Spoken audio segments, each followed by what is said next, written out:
Hello everyone, and welcome back to my review channel. And today I'm going to be getting caught up with the Ninja Turtles comic books.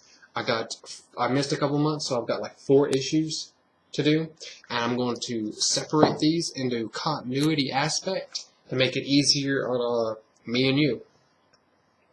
Now let's just start with the last issue of History of the Foot Clan. This is issue number 4, the last issue, culmination. In the past, let's just say, like in the past, Shredder, the Foot Clan, they're working with Krang's ancestors, and at some point, Shredder, Oroku's talking, decides not to work with these people anymore, considers them demons, and basically takes what he wants and pushes them back into where he comes from, because he comes from this like hole every time, and basically ends with him fighting the demon and pushes him back in the hole, saying, hey, we don't need you anymore, we don't want you. Now, back in the present, the Turtles and Splinter are trying to save the professor of this university and the book that Shredder's trying to get, which is the History of the Foot Clan. It talks about reincarnation and everything. So the professor ends up wanting to give the book back to the rightful owners, which is Shredder. He has, like, for some reason, he doesn't realize that they're trying to kill him too. So he's just going to try to make a deal. But anyways, and also in the same issue, it goes into reincarnation where Michelangelo actually can read Japanese. He's like the one Ninja Turtle that reads Japanese thoroughly. He goes on to explain how reincarnation is kind of like your soul, kind of like playing a game where your soul can play anybody, but he's still the same soul. So it's like same person, different game behind the controls. Same person behind the controls, but it's a different game, so a different time period, if you will. And it's very profound coming from Michelangelo's lips, so it's pretty good. I love the artist that does this. He's going to be drawing another few issues of the actual Ninja Turtles pretty soon. So I love his stuff, the way he creates imagery and everything. So, but there's that. Ends with Shredder burning the book, destroying it. So, yeah, that's his shirt. Ends with Splinter burning the book, destroying it, so Shredder would never get the book in his hands and figure out what's going on. And the professor actually sides with Shredder to help him find, like, the history of the foot. Now, let's go on to Teenage Mutant Ninja Turtles issue number 20. This is the culmination of, like, the Krang Wars, if you will. Basically, the planet Neutrino is being attacked by Krang and his minions of the Rock people. The Turtles must combat Krang with the fellow Neutrinos. And Fugitoid's on the side. Fugitoid and Donatello trying to make this big machine to help them out. And by the end of the issue, Fugitoid gives himself up to Krang to help out the Turtles so no one else gets hurt. So Fugitoid just gives himself up. They win the battle, if you will, but the war is far from over. Also in this issue, just a quick little page of Shredder's number 1, the number 1 chick, Shredder's like right-hand man, if you will, goes on to this Burnham Island where Krang's family and people are living, like in a sleep pods, like in these little sleep pods of ooze. She steals the ooze from one of the pods, basically kills one of the people in doing so, and takes the ooze back. Now, let's go to this is Ninja Turtle Micro Series. This starts off the villains. This is going to be a micro series just on the villains, because if you notice, this is going to be issue number 1. This is not a one-shot. All of these micro series are going to deal with just the villains. So this is the very first issue of the new micro series, just doing on Krang. This is Krang's backstory, and it starts off with one of the minions coming in on Krang and telling him that one of the bodies back at Burnham Island has died. Someone stole the ooze out of the cylinder, and the person died. Nice, and it's like one of the rock people coming and telling Krang.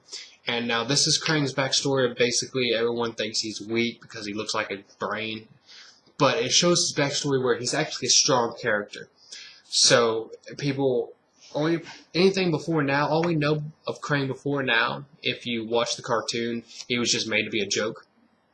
So when they brought him back, when they actually brought him into the comic book world, they actually wanted to make him a big villain. So this is their way of trying to get you to believe that Krang's not just a squishy little brain. He could hurt you if he wanted to. He's a smart, strong character. And it explains like how he's like a prince, and his father, like, no one believed like he was strong at all, but basically he takes over this planet by himself and doesn't even take over the planet. He gets revenge on a heretic that's been against his father, and basically kills the guy. And what he does, he takes that dude's body. That's the dude. He takes the body that we always been seeing in Krang. That's the dude he kills. He kills that guy and takes his body. That's pretty cool. I mean, that's pretty cool.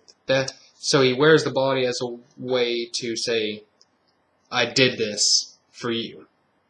I'm not as weak as everyone thinks. I killed this dude. I took his body. But there we go.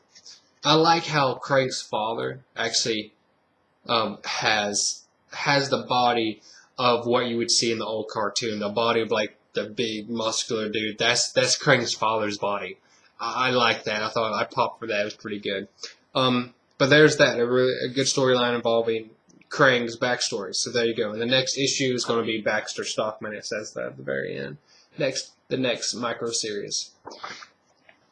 Now, last issue to review about Teenage Mutant Ninja Turtles, issue 21.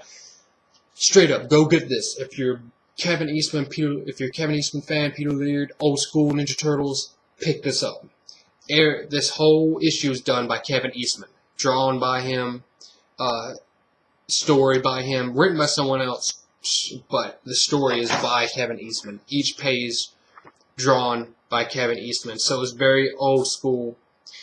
This is more of a storyline between like Splinter and his kids. Splinter goes and basically he wants to teach his kids that they don't know everything. They're not the best fighters yet, even though they've done really good stuff so far. They're not the best they could be. And he basically puts on a mask and messes with them, saying, "Hey, I'm going to beat up on that crippled old rat in the sewer," and they're all freaking out like, "Who is this guy that just beat us all up and going to threaten our father?" Very awesome stuff. Like I said, you should go pick this up if you're into the old school art. I'm completely happy with this issue. This is a very good pushing story issue. Of just like, it's just a one shot too. So if you're just looking for an issue that's just like, let's have one story in one comic book, this is it. This is such a great issue. I love this issue. This is Teenage Mutant Ninja Turtles issue number 21.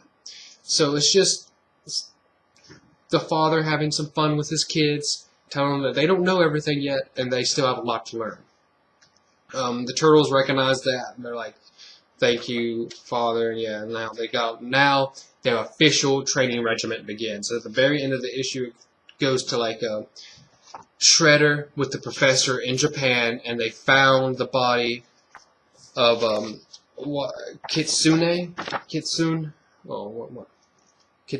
which she was a part of the Secret History of the Foot Clan storyline. This chick. So that's how you know who this chick is. She's part of the Secret History of the Foot Clan. She's in the past. She helped Oroku Saki like reincarnate himself. And you see, the next issue is going to be the guy who was drawing Secret History of the Foot Clan. That's going to be this new guy. I love this guy, the way he draws the Ninja Turtles. It's so phenomenal. I really appreciate everything he does. He's so creative. He's so good at drawing the Ninja Turtles. It's awesome. I will say it's fun because Kevin Eastman, even though the Ninja Turtles look slightly different nowadays, Kevin Eastman still draws them the way he did back in the day. and he doesn't change anything. It's his stuff. Why would he? Like they're like just for example, Ninja Turtle nowadays, they just wrap base paper around their knees, bows, hands. In the past, they would have pads, and but nowadays they're just wrapped. But in these issues, he's back to using pads, just like the old days. I love it. As I was thinking about that, I'm like, did Kevin Eastman actually draw the way he wants people to draw him now? And he didn't. He didn't even draw the way like he wanted other people to draw him. So, but who cares?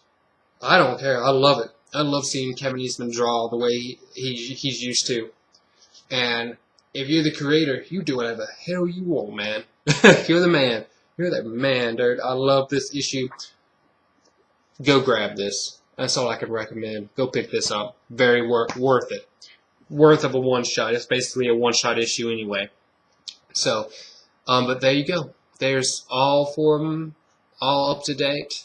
And I will see you guys pretty soon for the next ones. Alright. Thank you guys. Have a good day.